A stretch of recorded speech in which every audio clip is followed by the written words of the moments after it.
Welcome to S6 TV Telugu news bulletin. ముందుగా headlines. Vijayawada దుర్గమ్మను దర్శించుకున్న ఉపరాష్ట్రపతి రాధాకృష్ణన్.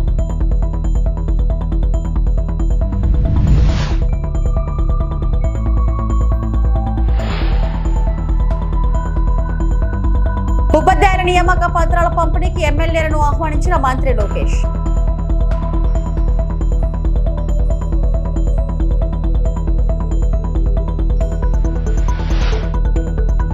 జోరుగా అమరావతి పనులు నిర్మాణం అవుతున్నట్టు తెలిపిన మంత్రి నారాయణ.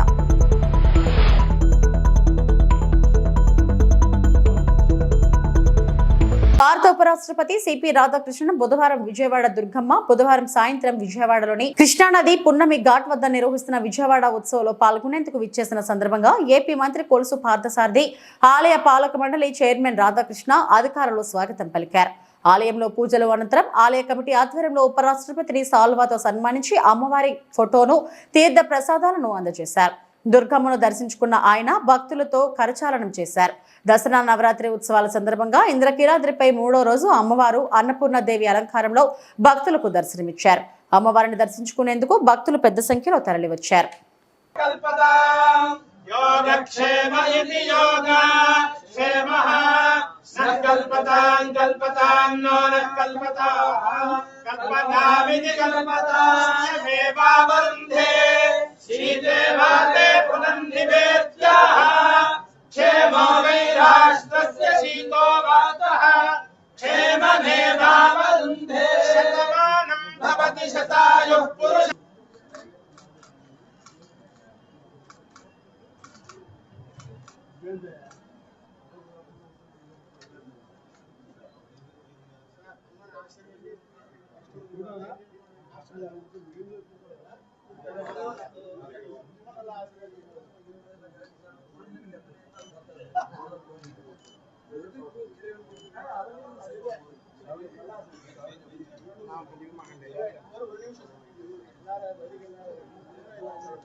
అమరావతిలోని వెలగపూడిలో గురువారం జరిగే ఉపాధ్యాయుల నియామక పత్రాల పంపిణీకి ఎమ్మెల్యేలు రావాలని విద్యాశాఖ మంత్రి నారా లోకేష్ అసెంబ్లీ వేదికగా ఆహ్వానించారు.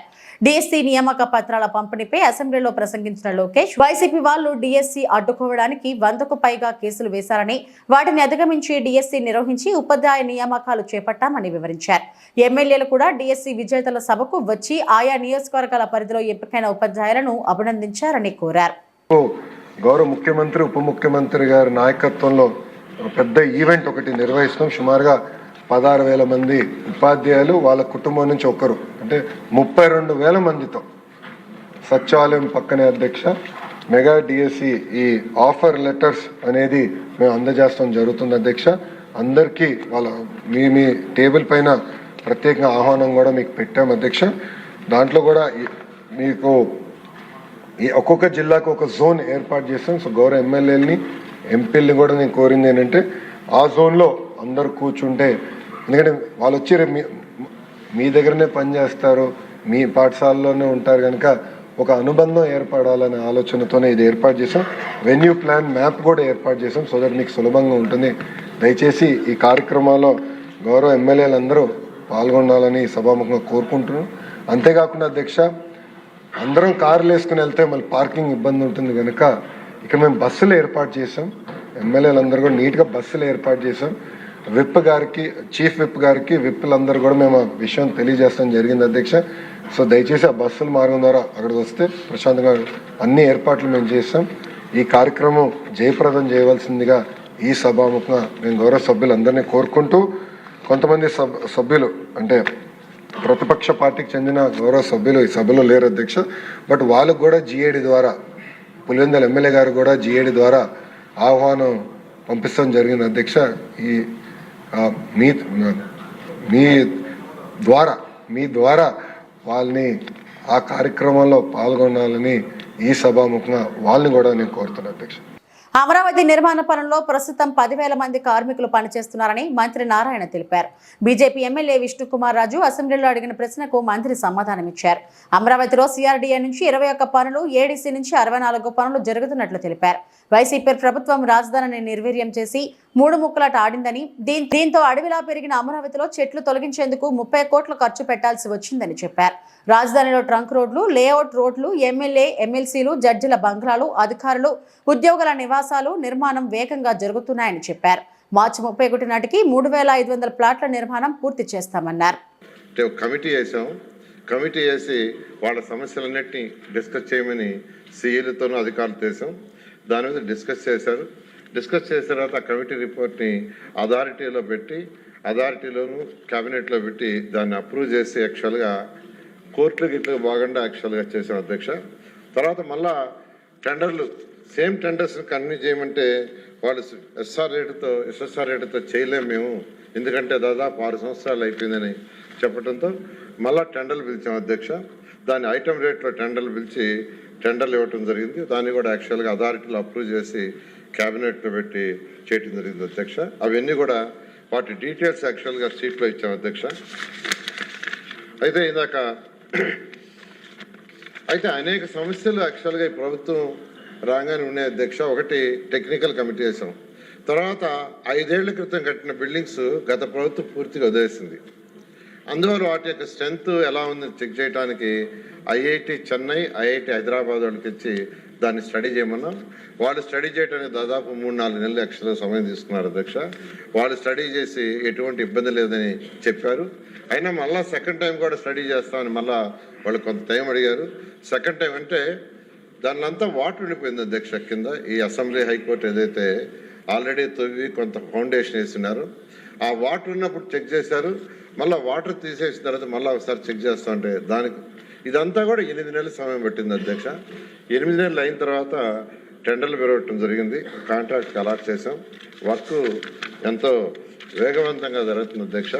అయితే గత 2-3 నెలలు మీకు అందరికీ తెలిసిందే, వర్షాలు రావటం వల్ల వర్క్కి ఇబ్బంది అవుతుంది. అయితే ఈ మంత్రికి వర్షాలు పూర్తిగా పోతాయని అనుకుంటున్నా. దాదాపు 10,000 మంది పైగా ఈరోజు యాక్చువల్ వర్క్ చేస్తున్నారు. ఈ యొక్క అధికారులకు ఏదైతే భవనాలు ఉన్నాయో, అదేవిధంగా ఎమ్మెల్యేలు, ఎమ్మెల్సీ, అది మాత్రం మార్చి 31కి అవి 4,000 అపార్ట్మెంట్స్, 4,000 హౌస్ అధ్యక్ష. 4,000లో 3,500 మార్చి 31కి పూర్తవుతాయి అధ్యక్ష. ఆ విధంగా యాక్చువల్ వర్క్ జరుగుతుంది. మిగతా అన్ని షెడ్యూల్ ప్రకారం యాక్చువల్ జరుగుతుంది అధ్యక్ష. అయితే విష్ణుకుమార్ రాజు గారు చెప్పినట్టుగా నల్గొండ జిల్లాలో యూరియా కోసం ప్రశ్నించిన గిరిజన రైతుపై పోలీసులు 3rd డిగ్రీ ప్రయోగించిన ఘటనపై బీఆర్ఎస్ వర్కింగ్ ప్రెసిడెంట్ కేటీఆర్ మండిపడ్డారు. యూరియా కోసం ఆందోళన చేస్తే నడవ రాకుండా కొట్టారని ఆగ్రహం వ్యక్తం చేశారు. నల్గొండలో నిన్ననే ఒక తమ్ముడు యూరియా కావాలని ఒక గిరిజన సోదరుడు, లంబాడ సోదరుడు ఆందోళనలో పాల్గొంటే ఆయనను గుంజుకొచ్చి పోలీస్ స్టేషన్లో పెట్టి 3rd డిగ్రీ టార్చర్ చేసి ఉల్టా కేసు బనాయించి ఇంటికి పోయి భార్యను బండబూతులు తిట్టి ఇవాళ ఆయన నడవరాని పరిస్థితిలో కుంటుకుంటా తిరుగుతుంటే నేను ఆ వీడియోలలో నేను చూసిన. జగదీశ్వర్ రెడ్డి గారిని రిక్వెస్ట్ చేసి, అన్న మీరు పోయిరండి, ధైర్యం చెప్పిరండి ఆ పిల్లగాడికి, అవసరమైతే వదిలిపెట్టద్దు వీళ్ళను, అవసరమైతే మానవ హక్కుల కమిషన్ పోవాలి, అవసరమైతే మనం ఇక్కడ SC/ST కమిషన్ కూడా పోవాలని చెప్పి జగదీశ్వర్ రెడ్డి గారిని ఇప్పుడే పంపించొచ్చు. ఎమ్మటే పొద్దున పూట మఫ్టీలో 2 పోలీసులు వచ్చారు సార్. 2 వచ్చారు. నన్ను ఇక్కడ కొడుతుంటే మా వైఫ్ వాళ్ళని ఆపింది, కాలు కూడా పట్టుకుంది. ఎందుకు సార్ ప్లీజ్ సార్ మేము వస్తాం సార్, ఎందుకు కొడుతున్నావు అంటే ఎమ్మెల్యే ఏం చేద్దానా నువ్వు మాకు చెప్తావా, నీకు అంత ధైర్యం ఉంది. ఆ బాబా ఇది ఏరియా కోసం ధర్నా చేసిన సార్, అది దాంట్లో పాల్గొన్నా. అక్కడ నన్ను వాళ్ళు చూసిరు, దాని గురించి అసలు నీకేమైనా గుంట భూమి ఉందారా అమ్మాయి జొడక, నీకేంటి అవసరం, నీకేమైనా అవసరం ఉందారా, నీకేమైనా గత ఉందారా నీకు, ఇట్లా దాని గురించి ఇట్లా లమ్మల్ లంకెడు కానీ మాట్లాడుతుంటే కాళ్ళతో తనుకుంటే సార్ 25 నిమిషాలు నరకం చూపెట్టారు సార్. 3 కానిస్టేబుల్ వచ్చాయి సార్. 25 నిమిషాలు సోయి లేదు సార్, సోయి ఇట్లా పడిపోయినా కానీ నాకు అసలు నరకం పైన చూసి కిందికి అట్లా నరకం చూసుకుంటూ వచ్చినా సార్. 25 నిమిషాల తర్వాత బెల్ట్ తోని లాఠీలతోని స్టేషన్లో నడిచి ఓపిక లేకుంటే పొద్దు నుంచి సాయంత్రం ఎక్సైజ్ కింద పైన ఇట్లా ఎక్సైజ్ చేపిస్తారు నడవని. లాస్ట్ మూమెంట్ లో కొట్టుకు తీసుకే టైం పోలీస్ నుంచి బయటికి రాగానే సార్ కుంటున్నాను సార్ నేను. మళ్ళీ గట్టిగా నడవని కాళ్ళతో తండుతాను సార్. మళ్ళీ లాస్ట్ గట్టిగా నడవాలి. ఎవరికైనా చెప్పినావో నీకు బెయిల్ రాకుండా చేస్తాయేమో అనుకుంటున్నావో. ఇంకోసారి ఎప్పుడైనా కనిపిస్తావారా నాకు కొడక? ఎప్పుడైనా కనిపిస్తావు నీకు బెయిల్ రాకుండా చూసుకుంటా. ఎవరికైనా హాస్పిటల్లో కానీ జడ్జి దగ్గర కానీ మీ వాళ్ళకి ఎవరైనా చెప్తే నీ సంగతి ఎట్లా చేయాలి అట్లా చేస్తా నేను. మళ్ళా తెలంగాణ రాష్ట్రంలో కాంగ్రెస్ ప్రభుత్వం రైతులను నిలువునా మోసం చేస్తుంటే కేంద్రంలోని బీజేపీ సర్కార్ సామాన్యుడి నడ్డి విరుస్తుందని బీఆర్ఎస్ వర్కింగ్ ప్రెసిడెంట్ కేటీఆర్ మండిపడ్డారు. కరీంనగర్ కు చెందిన డాక్టర్ రోహిత్ రెడ్డి, గౌతమ్ రెడ్డి దంపతులు తెలంగాణ భవన్ లో జరిగిన కార్యక్రమంలో కేటీఆర్ సమక్షంలో బీఆర్ఎస్ లో చేరారు. అభివృద్ధి ఎక్కడ అన్నది కూడా మనకు తెలుస్తుంది. ఇంతవరకు ఒక్క డెవలప్మెంట్ ప్రోగ్రామ్ కి కూడా ఒక కొబ్బరికాయ కూడా కొట్టలేదు. అట్లా ఉంది. ఎందుకంటే ఫండ్స్ కూడా రిలీజ్ అవ్వట్లేవు. సో ఇవన్నీ చూసిన తర్వాత అందరు కూడా చదువుకున్న వాళ్ళు కూడా, అందరు ఎడ్యుకేటెడ్ పీపుల్ కూడా ఖచ్చితంగా పాలిటిక్స్లోకి రావాలి. అండ్ బీఆర్ఎస్తోనే అభివృద్ధి సాధ్యం అవుతుంది అని ఒకసారి అది అందరికీ అర్థం అవుతుంది ఆల్రెడీ. సో అందుకోసమనే నేను బీఆర్ఎస్ పార్టీని ఎంచుకున్నాను అండ్ ఇందులో జాయిన్ అవ్వడానికి కూడా వచ్చాను. అందరు అదే అడుగుతున్నారు, ఎందుకు ఇప్పుడు ఈ టైంలో ఎవరు ఎక్కువ జాయిన్ అవ్వరు, మీరు ఎందుకు జాయిన్ అవుతున్నారు అని. ఎందుకంటే అందరికీ అర్థమవుతుంది స్టేట్ ఎక్కడి నుంచి ఎక్కడికి పడిపోతుంది అన్నది. సో అందరూ కూడా ప్రతి ఒక్క వృత్తిలో ఉన్న వాళ్ళు కూడా పాలిటిక్స్కి రావాలి. అండ్ స్టేట్ డెవలప్మెంట్ అన్నది not only in politicians hands, ఒక రాజకీయ నాయకులు లీడర్స్ దగ్గరనే కాదు, ప్రతి ఒక్క వృత్తిలో ఉన్న వాళ్ళు కూడా వాళ్ళ రాష్ట్రం అభివృద్ధిని వాళ్ళ బాధ్యతగా తీసుకున్నప్పుడే అది ముందుకు వస్తుంది. కాబట్టి అండ్ బీఆర్ఎస్ పార్టీతోనే మనకి అభివృద్ధి వచ్చింది అన్నది మన అందరికీ తెలుసు. విశాఖ జిల్లా మధురవాడ జీవీఎంసీ జోన్ 2 కార్యాలయం బయట సిఐటియు నేతలు పెద్ద ఎత్తున సిఐటియు నేతలు ధర్నాకు దిగారు. రోడ్లపై బైఠాయించి నిరసన వ్యక్తం చేశారు. వినూత్నంగా భిక్షాటనతో చిరు వర్తకులు నిరసన తెలిపారు. నేతలు మాట్లాడుతూ మమ్మల్ని యాచకులుగా మార్చవద్దని, మా కుటుంబాలను రోడ్డు పాలు చేయవద్దని మండిపడ్డారు. ముఖ్యమంత్రి చంద్రబాబు నాయుడు మమ్మల్ని యాచకులను చేయవద్దని, మా కుటుంబాలను రోడ్డు పాలు చేయవద్దని, మా ఉపాధిని కాపాడాలని, రక్షణ కల్పించాలని నినాదాలతో చేశారు.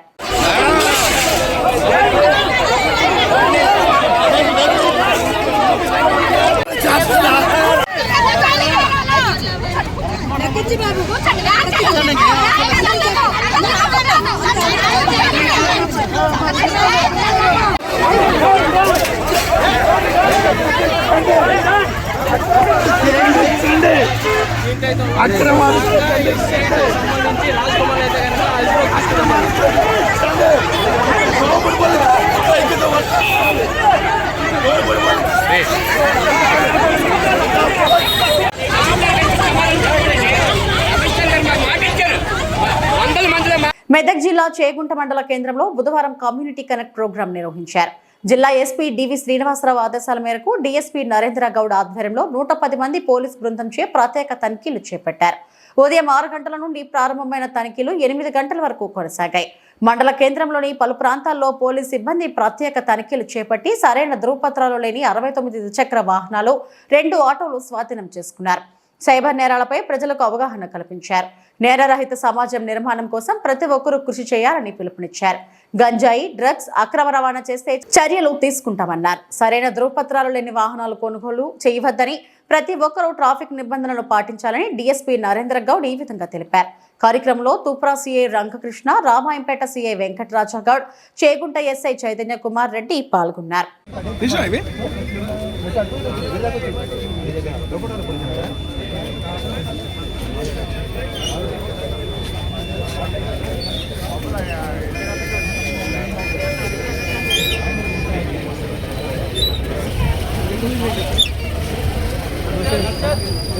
చేగుంట పోలీస్ స్టేషన్ పరిధిలో ఇవాళ కమ్యూనిటీ కాంటాక్ట్ ప్రోగ్రాంలో భాగంగా కార్డినెంట్ సెర్చ్ ఆపరేషన్ కూడా చేయడం జరిగింది. ఇందులో భాగంగా ముఖ్యంగా చేగుంట ప్రాంతము ఇండస్ట్రియల్ బెల్ట్, చేగుంట శంకరంపేట ఇదంతా కూడా ఇండస్ట్రియల్ బెల్ట్ కాబట్టి బయట నుంచి ఉపాధి కోసం వచ్చి చాలామంది వ్యక్తులు బీహారు, తర్వాత యూపీ, ఛత్తీస్గఢ్, తర్వాత రకరకాల ప్రాంతాల నుంచి దేశం నలుమూలల నుంచి వచ్చే అవకాశం ఉంది. ఇక్కడ రెంట్లకు కూడా వాళ్ళు నివసిస్తున్నారు. అదే కాకుండా మిగతా చోట్ల నుంచి కూడా వస్తున్నారు. సో దాన్ని దృష్టిలో పెట్టుకొని ఏమైనా క్రిమినల్స్ కానీ తర్వాత ఎవరైనా ఇక్కడ ఆశ్రయం పొందుతున్నారన్న ఉద్దేశంతో కూడా చెక్ చేయడం జరిగింది. అదేవిధంగా పబ్లిక్ని అవేర్ చేయడం కోసం సైబర్ క్రైమ్స్ కానీ షీటింగ్స్, తర్వాత ముఖ్యంగా మహిళల పట్ల నేరాలు కానీ వీటిని ఆపడానికి ఏం చేయాలనే ఉద్దేశంతో, ప్రజల్ని అవేర్ చేయాలని, చైతన్యం చేయాలనే ఉద్దేశంతో ఇవాళ మొత్తం తూప్రాన్ సబ్ డివిజన్ పరిధిలో ఉన్న మా సిబ్బంది అందరూ దాదాపు 110 మంది, మొత్తము 2 సిఐలు, తర్వాత 12 మంది ఎస్ఐలతో, తర్వాత మిగతా సిబ్బంది అందరూ కూడా ఇవాళ ప్రోగ్రామ్ చేయడం జరిగింది. ఇందులో భాగంగా మేము ఒక 69 వెహికల్స్, 2 వీలర్ వెహికల్స్, అదేవిధంగా 2 ఆటోలు, నంబర్ ప్లేట్లు సరిగా లేని, పేపర్లు సరిగా లేని వీటిని వెహికల్స్ అన్ని కూడా సీజ్ చేయడం జరిగింది. అదేవిధంగా పబ్లిక్ని కూడా మేము అవేర్ చేయడం జరిగింది. గాంజా కానీ, తర్వాత డ్రగ్స్ కానీ ఇలాంటి చట్ట వ్యతిరేక కార్యకలాపాలకు పాల్పడొద్దని చెప్పేసి, సైబర్ నేరాల్లో పాల్పడొద్దు, అదేవిధంగా సైబర్ నేరాలకు గురి కావద్దు అనే విషయము మీరు కూడా బాధితులుగా మిగిలిపోతారనే ఉద్దేశంతో వాళ్ళు కూడా చెప్పడం జరిగింది. పోలీస్కి ఏంటంటే నిరంతరము ప్రజల సహకారం కావాలి, ఆ సహకారం కోసం వాళ్ళను అప్పీల్ కూడా చేయడం జరిగింది. సో ప్రజలు కూడా ఒక మంచి ఎంకరేజ్మెంట్ చేసినారు. మాకు కూడా వాళ్ళు కూడా ప్రజల నుంచి ఒక పాజిటివ్ రెస్పాన్స్ వచ్చింది. సార్ ఇది రెగ్యులర్గా మీరు కంటిన్యూ చేయండి, మాకు ఒక భరోసా లాగా ఉంటుందని చెప్పడం కూడా జరిగింది. ఇవాళ ఏంటంటే సక్సెస్ఫుల్గా ఇక్కడ చేయడం జరిగిందని చెప్పేసి చెప్తున్నాను. Thank you. ఇవి ఇప్పటివరకు నా బులెటిన్ అప్డేట్స్.